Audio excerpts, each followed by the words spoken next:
community, and welcome back to another Keeping It Real with Dr. Anita podcast. I am your host, Dr. Anita Polite-Wilson, C-Suite Trusted Advisor, Board Director, and Diversity, Inclusion, and Belonging Consultant, helping members of the C-Suite and their teams reframe diversity conversations from difficult to different.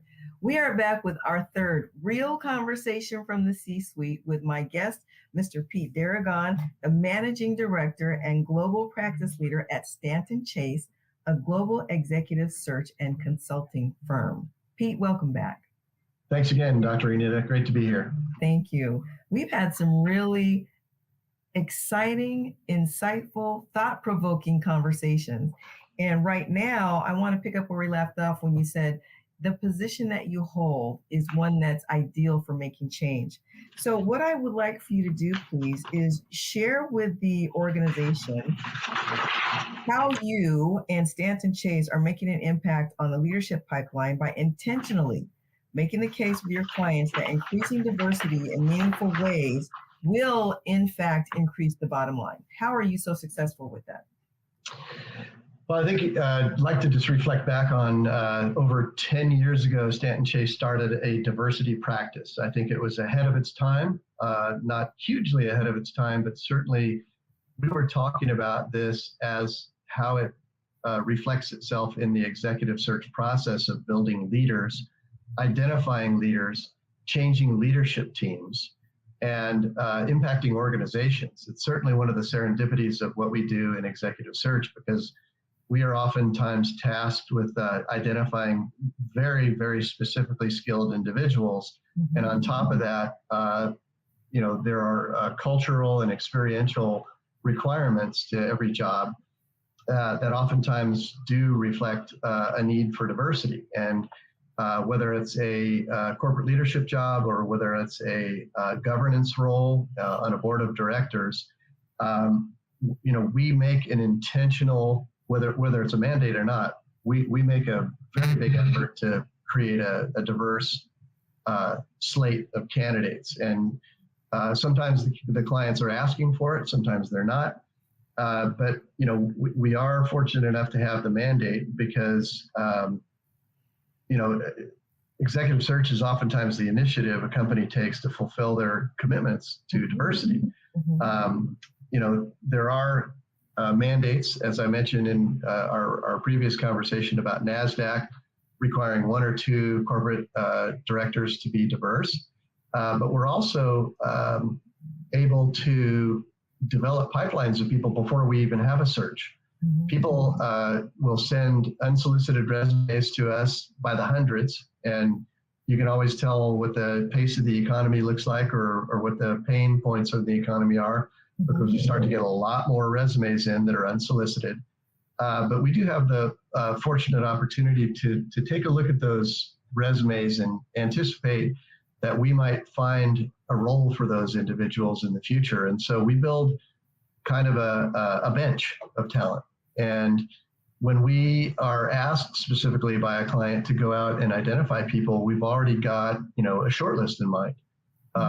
After that, we do a lot of research that expands that list. But what we do, I think that's a lot different than other search firms, is that we've had a mandate and a mindset to create diverse opportunities for companies to look at the slate that we present and reach into it and hire great people. And oftentimes, because that slate is diverse, those diverse people find wonderful jobs, and they become hiring managers and they hire more people like them. So it proliferates itself.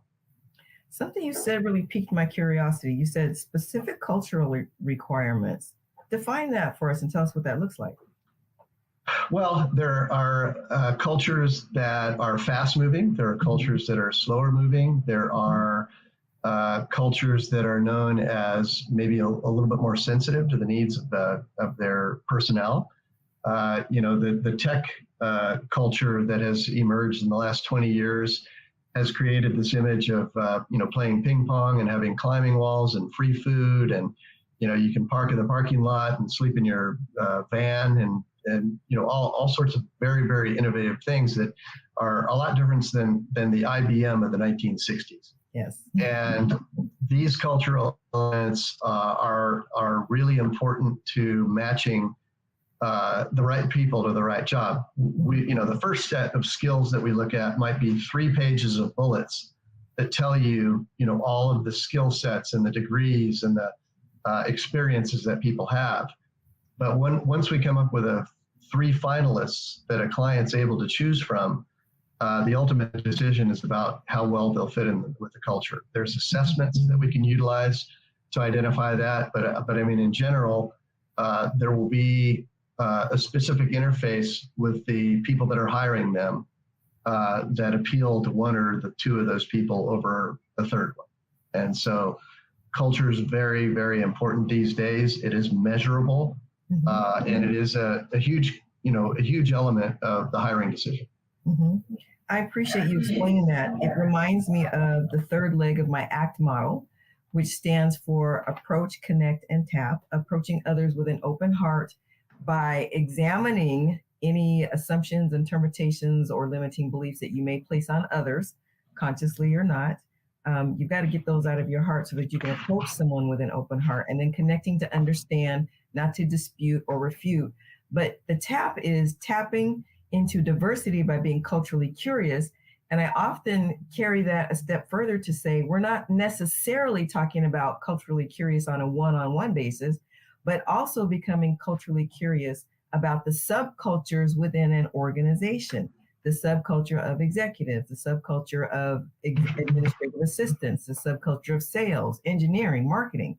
So when you talked about the requirement of, culture, I wanted to know where you're going with that. And it really does reinforce what I share with people when I talk about my ACT model and tapping into diversity by being culturally curious, again, whether it's individuals or the different subcultures within an organization. And to your point, an overall organizational culture. It's very important to think about all of those things. Well, and I think one of the leadership characteristics that is being discussed more openly nowadays than ever is the vulnerability of leaders. Yes. And it's really an important characteristic, and it goes way beyond somebody being successful by pounding the desk and demanding great numbers out of their sales force. It's more of just being sensitive to what people need when they need it, and also making an environment that's pleasant to work in. I mean, we've been a virtual office for probably 10 years. And so when COVID came, we were very well equipped to do that, but it still kept us vulnerable because everybody was isolated. And,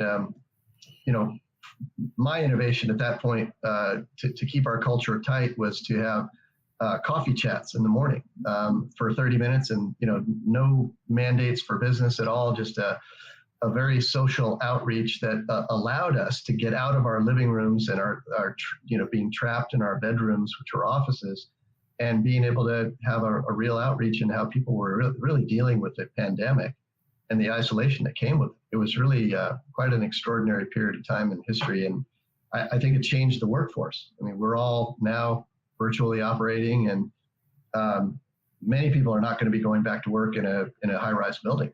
And it's affecting the real estate market, and there's all kinds of extensions of what it's affecting. But it has affected the culture of corporate America, I think.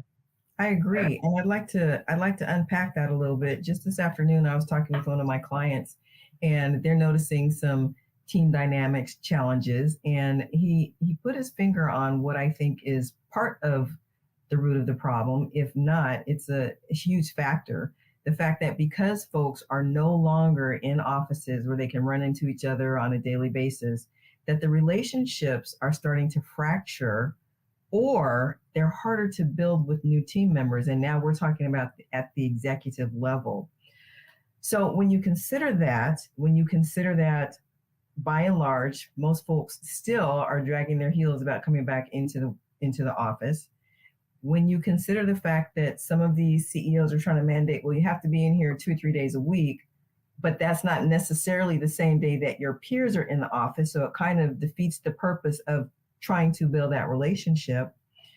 And when you consider, and I know I'm giving you a lot of things to consider before I give you some space to talk, but when you consider specifically an article that I read last year, or maybe it was 2021. The years seem to be running together post COVID. 2021, there was an article that said, in particular, Black folks were more comfortable working at home because they didn't have to be in the space and have office politics in their face all the time. They felt safer at home to just do their job and not be judged by the standards of office politics. When you consider all of those things, how are we going to build that space of belonging virtually? I think it's going to take a lot of effort. In our case, in our office, we are going to be doing quarterly in-person meetings. There'll be an entire day. That doesn't seem like a lot, considering some people were used to going into the office 5 days a week. I personally think that certain industries are more conducive than others to allowing remote operations. But as you know, a lot of the technology firms are mandating 5 days a week in the office, and there's a lot of pushback. People save a lot of money. The air is cleaner because there's not a lot of cars rolling down the road. It's a conundrum that, the solution's not there yet. I mean, I think that there's going to be quite a struggle to establish, what the new norm is. And, I personally enjoy getting in front of people and meeting people, so I go out of my way to travel quite a bit. That could be lost. I mean, there's studies that, say that, the younger generations really are socially, not as adept as people of our generation, because, not only the COVID thing, but they've just been, more comfortable being isolated and, being focused on their electronics. Yeah. So there's some very important human dynamics that are underdeveloped, I think, in younger people. And, we might see that as just being underdeveloped, but, for the new norm, it could be fine for young people. I hear exactly what you're saying, because when I did my research over 10 years ago, I discovered that very thing, that the generation that kind of grew up with the internet, the way we grew up with the phone, they really rely on that and see that as building relationships, when in actuality, the relationship that you and I have is extended virtually, but it's not built there. And so, because that's kind of the space that they have come to just be raised in, the social cues that one has one-on-one are kind of lost on them. So what does that say about the possibilities for the workforce? Again, going back to the fracturing of relationships simply because we're no longer in one another's space to read social cues. Well, and I've seen it develop in my daughters who are in their 30s. If I want to get in contact with them, text is the best way to do it. Their pursuit of new jobs is almost entirely done by text. And, the electronic submission of resumes and whatnot, they may never hear back. I mean, in my day and age, if you submitted a resume, it was expected that you would get a response. Nowadays, they don't even expect a response because it's just numbers. And so that missing relationship with a potential new employer is kind of odd to me, but, we're operating at the executive level, and, certainly the etiquette of being responsive and being responsible for a real response is important. But, hopefully we'll be able to hold the line on that and maybe reverse the trend. So for those in the community that are listening into our conversation that might need your services, tell us what a partnership with Stanton Chase would look like, and give us some highlights about the process and how can we find you? Sure. So Stanton Chase has a website. We've got a Stanton Chase Los Angeles website. It's a great way to interface with us. All of our contact information's there. We do respond to emails. People that are job seekers would need to understand that, we do get a lot of unsolicited talent, and sometimes we don't have time to respond to everyone. But when we, the fascinating part about data in today's day and age and databases like LinkedIn is that we'll get a mandate for a job and we can reach out to 100 or 200 people, and we know what their skill sets are way ahead of time, and it's just a matter of, are we able to get in touch with them and create a conversation? But we're suffering too, just with the raw numbers of people that may be job seekers, and our inability to really interface with them. AI is going to help, I think, and you may get an AI kind of a response in the future, but at least you get a response, and you'll know that you're in our database and that you'll be searchable. So if your skill set is desirable and it matches up with one of the engagements that we have with a client, we'll be able to reach you. So it is a brave new world in terms of the amount of data that we're expected to process every day. I couldn't believe that, I think it was about 100 emails a day was my volume, 5 years ago. It's 200 now. And it's almost an unreasonable amount of volume of interactions to try to manage, but that's our world. Yeah. Well, I appreciate you stepping back from your world just long enough to engage in my world with my community. Folks, this has been thought-provoking. I have enjoyed every single conversation, real conversation from the C-suite with Mr. Pete Deragon, the Managing Director and Global Practice Leader at Stanton Chase. Again, Pete, thank you so much for joining me. I really appreciate everything that you shared. It's always a pleasure. Looking forward to seeing you again soon. Thank you. Okay. Community, to see me again soon, you know what you can do. Go to the website, dranita.com, spell out the word doctor, and on the landing page in the center at the top, you want to click the link that says Keeping It Real Podcast. I'm on several formats, so please find me, follow, like, and share, get in the flow, overshare with your community any of my previous podcasts that help you to reframe diversity conversations from difficult to different. Share the wealth, put it out there in your network. Until next time, this is Dr. Anita reminding you to stay blessed and keep it real.